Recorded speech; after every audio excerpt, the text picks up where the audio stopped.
Hi guys, just a quick demonstration of how to change the key in your keyless KTM key. So easy as pie, open it, you flick it over and just push in this top corner here till it pops. There you go, either side to be fair. Then this just pops out like that. Your little plastic cover, take that off. It's got an edge on it, so make sure you put it back the right way round. This little rubber comes out, put that down. There's the battery, so just knock that out. The battery is a CR2032, so that's what we got here. Put it in, replace the rubber the right way round, tuck that in there.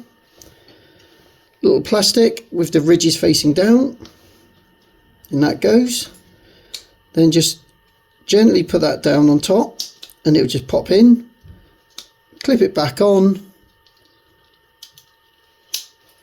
And that is it. It's as simple as that. Hope that's helped, guys. Like and subscribe. Cheers.